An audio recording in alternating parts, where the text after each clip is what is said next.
के पास ए terminal, B terminal और ये स्लाइडिंग कॉन्टैक्ट सी टर्मिनल। इसको ऐसे देख लें जैसे ए टर्मिनल, बी टर्मिनल और सी आपका पास स्लाइड करा होता है इस पूरी वायर के ऊपर जो आपने किसी इंसुलेटिंग मटेरियल के ऊपर बाउंड कर दी है। क्लियर हुआ यहाँ से? ठीक है। इसको सिंबॉलिक रिप्रेजेंटेशन से हम ऐसे कह सकते हैं, दो fix terminal A and B C the sliding contact over the wire. अब थोड़ा बात कर लेते हैं हाउ इट इज़ वर्क। ठीक है, इनकी काम कैसे करता है।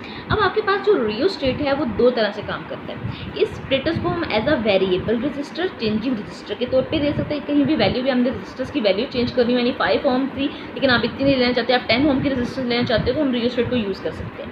और दूसरा हम यूज़ करते हैं एज अ पोटेंशियल डिवाइडर, यानी पोटेंशियल बैटरी आपको 5 वोल्ट दे रही है, आपको 5 वोल्ट नहीं चाहिए, आपको 3 वोल्ट चाहिए, तो हम रियोस्टेट को एज अ पोटेंशियल डिवाइडर भी यूज़ करते हैं। सबसे पहले rheostat as a variable resistor की बात कर लेते हैं। हम डेफिनेशन बाद में पढ़ते हैं, प्रिंसिपल भी देख लेते हैं। सबसे पहले देखते हैं आपके पास क्या है, दो टर्मिनल्स हैं A and B and C the sliding contact. For example मैं इसके दोनों टर्मिनल्स के साथ बैटरी सेल कनेक्ट कर देती हूँ। यहाँ से मैंने इसको कनेक्ट किया बैटरी से, पॉजिटिव नेगेटिव, और नेगेटिव को कनेक्ट करती हूँ किसके साथ, ठीक है। अब होता क्या है, बी के साथ। क्लियर हो गया? अब होगा क्या कि आपका करंट यहाँ से मूव करेगा, यहाँ जाएगा, यहाँ जाएगा, इसके अंदर से मूव करेगा, यहाँ से मूव करेगा, यहाँ से मूव करेगा, यहाँ से मूव करेगा, और यहाँ से मूव करने के बाद बी से बाहर, ऐसे ही, यानी करंट इस रेजिस्टेंस में से क्या मूव कर रहा है। तो हम कहते हैं कि हमने रियोस्टेट को क्या यूज़ किया, एज अ फिक्स रेजिस्टेंस। यानी यहाँ देखिए हमने पूरी की पूरी वायर यूज़ की, इस सारी वायर में से करंट पास हुआ, इसका मतलब रेजिस्टेंस में कोई चेंज अभी नहीं आया। हम इसको रियोस्टेट को यूज़ करें एज अ फिक्स रेजिस्टेंस, ये आपको इन्फॉर्मेशन के लिए बता रही हूँ मैं। लेकिन हमें भी पता है, प्रिंसिपल की तरफ चलते हैं, ठीक है। हमें पता है कि हमारे पास रेजिस्टेंस जो सी है वो डायरेक्टली प्रोपोर्शनल किसकी होती है, लेंथ के।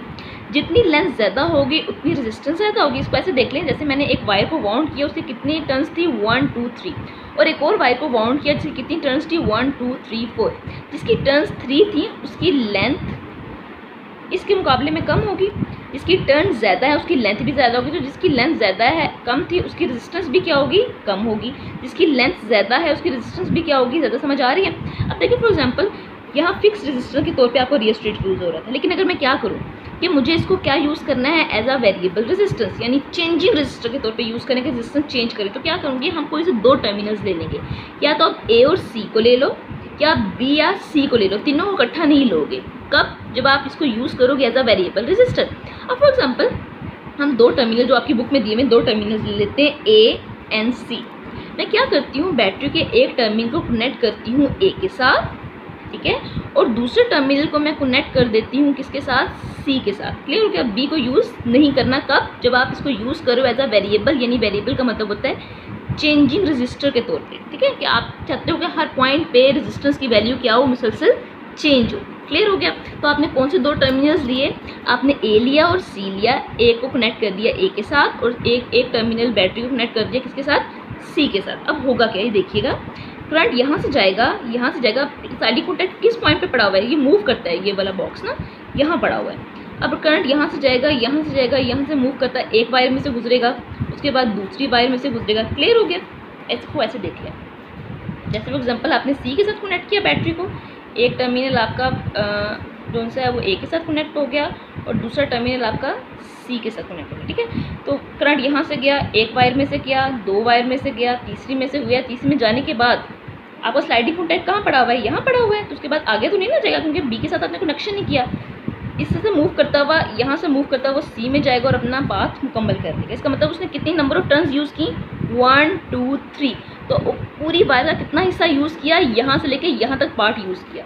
पूरी वायर की लेंथ कितनी थी, L, लेकिन अब उसने टोटल लेंथ यूज़ नहीं की, स्मॉल लेंथ यूज़ की है। समझ आ रही है? तो नंबर टर्न्स जितनी कम होगी लेंथ उतनी कम होगी, और रेजिस्टेंस भी कम होगी। समझ आ रही है? अगर वो पूरा का पूरी लेंथ यूज़ करता, इस सारी वायर्स में से आपका करंट गुजरता, तो हम कहते हैं कि जो है पूरी की पूरी लेंथ यूज़ किया, आपकी रेजिस्टेंस क्या है, फिक्स है। इसका मतलब आप स्लाइडिंग कॉन्टैक्ट को जिस जिस पॉइंट पे लेके जाओगे आप उतना हिस्सा यूज़ कर रहे हो वायर का, और उतनी रेजिस्टेंस यूज़ कर रहे हो। समझ आ रही है? तो यहाँ से क्या किया हमने, ए और सी टर्मिनल लिया, एक बैटरी के एक हिस्से को ए से कनेक्ट किया, दूसरे को सी के साथ कनेक्ट किया।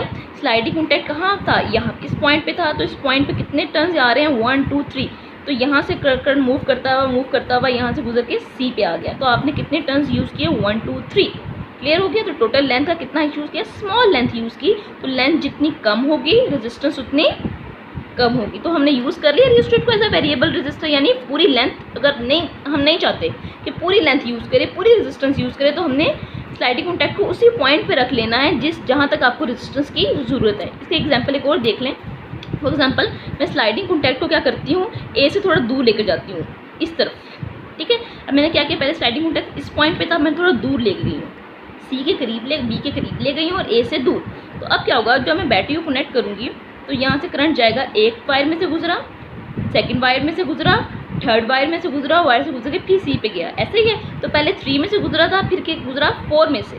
तो अब लेंथ क्या होगी, पहले लेंथ इतनी सी यूज़ हो रही थी, अब लेंथ क्या हो गई, इंक्रीज़ हो गई। और लेंथ जब एल इंक्रीज़ होगी तो रेजिस्टेंस भी इंक्रीज़ होगी। समझ आ रही है? तो इसका मतलब है कि जहाँ जहाँ आप स्लाइडिंग कॉन्टैक्ट, ऊपर वाले स्लाइडिंग कॉन्टैक्ट को मूव करवाओगे, आपकी रेजिस्टेंस कम या ज़्यादा होगी। जब स्लाइडिंग कॉन्टैक्ट ए के नज़दीक था तो लेंथ कम थी, रेजिस्टेंस भी कम सर्किट को दी जा रही थी। जब आपका स्लाइडिंग कॉन्टैक्ट ए से दूर गया तो लेंथ भी बढ़ गई आपकी वायर की और रेजिस्टेंस भी क्या होगी, इंक्रीज़ होगी। इस तरह हम रियोस्टेट को क्या यूज़ कर रहे हैं, एज अ वेरिएबल रजिस्टर। बात क्लियर हुई? इसका मतलब आपका रियोस्टेट जब as a variable changing resistor के तौर पे यूज़ हो रहा है, तो आई किस पे डिपेंड कर रहा है, आपके स्लाइडिंग कॉन्टैक्ट और लेंथ पे। आप स्लाइडिंग कॉन्टैक्ट को जहाँ पे रखोगे तो आपने देखना आपको लेंथ, कितनी लेंथ यूज़ करो। अगर स्लाइडिंग कॉन्टैक्ट यहाँ है तो इतनी सी लेंथ यूज़ हो रही है, तो रेजिस्टेंस भी स्मॉल यूज़ हो रही है सर्किट के अंदर। आप स्लाइडिंग कॉन्टैक्ट को ए से दूर लेके जा रहे हो तो लेंथ भी इंक्रीज़ हो रही है और रेजिस्टेंस भी इंक्रीज़ हो रही है। तो when we definition of rheostat, जब हम डिफाइन करते हैं रियोस्टेट को, कहते हैं rheostat whose resistance can be change is called rheostat, या फिर वेरिएबल रजिस्टर कहा जाता है। कंस्ट्रक्शन में एक वायर होती है जिसे वाउंड किया जाता है, एज अ वेरिएबल रजिस्टर के तौर पे यूज़ करते हैं। एक consist of a bare magnetic wire होती है जिसे हम किसी इंसुलेटिंग सिलेंडर के ऊपर वाउंड कर देते हैं। The ends of the wire connected to 2 fix terminal, इस वायर के एंड 2 फिक्स टर्मिनल होते हैं, ए एंड बी, जैसे कि मैंने यहाँ दिखाए ए और बी, ठीक है जी। एंड टर्मिनल सी, और टर्मिनल सी जो सा होता है वो क्या होता है, terminal C is attach to the sliding contact C. एक स्लाइडिंग कॉन्टैक्ट सी होता है जिसके ऊपर टर्मिनल सी जो सा होता है वो अटैच होता है। क्लियर हो गया जी? Can be use. अब सर प्रिंसिपल की तरफ चलते हैं, on which principle rheostat work. Rheostat work, we know that R is directly proportional to equal है rho L over A, from here R is directly proportional to L. तो हम कह सकते हैं larger the length of the conductor more will the resistor. जितना conductor की length ज़्यादा होगी रेजिस्टेंस उतनी ज़्यादा होगी। और किस पे डिपेंड कर रही होगी, वो स्लाइडिंग कॉन्टैक्ट को आप कहाँ लेके जा रहे हो। ए से दूर, जितना ए से दूर जाएगा स्लाइडिंग कॉन्टैक्ट, लेंथ वायर की उतनी ज़्यादा यूज़ कर रहे होगे और लेंथ इंक्रीज़ होगी तो रेजिस्टेंस भी इंक्रीज़ होगी। क्लियर हो गया? रियोस्टेट को आप as a variable resistor use करते हो, पोटेंशियल डिवाइडर। लेकिन सबसे पहले यहाँ हमने किसी बात की, एज अ वेरिएबल रजिस्टर की बात की। तो यहाँ से आप देखें, it can be use as a variable resistor when is terminal A and C और बी एंड सी। अभी मैंने आपको कहा या तो आप ए और सी को यूज़ कर लो या फिर बी और सी को यूज़ कर लो। तो कहते हैं या तो आप ए और सी को यूज़ करो या बी और सी को यूज़ करो। सपोज वो किसको यूज़ करें, ए और सी टर्मिनल को। वो किसको यूज़ करें, ए और सी टर्मिनल को, कि उन्होंने ए के साथ बैटरी का एक टर्मिनल कनेक्ट किया, सी के साथ दूसरा, बी के साथ कुछ कनेक्ट नहीं किया। कहते हैं if the sliding contact move away from A, अगर स्लाइडिंग कॉन्टैक्ट इसको ए से दूर लेके जाओगे तो क्या होगा, the length and has the resistance increase. तो लेंथ भी इंक्रीज होगी और रेजिस्टेंस भी इंक्रीज होगी। And if the sliding contact move towards A, और अगर स्लाइडिंग कॉन्टैक्ट को ए से, ये ए पॉइंट है ना, ए से करीब लेके जाओगे, यहाँ पर लेकर आओगे, तो ये वाली जो फासला है इसका और ए के दरमियान ये कम होता रहेगा। कम होगा तो लेंथ भी डिक्रीज़ करेगी और रेजिस्टेंस भी डिक्रीज़ करेगी। तो इस तरह हमने रियोस्टेट को कैसे यूज़ किया, we have to use the rheostat as a variable resistor. Clear हो गया जी?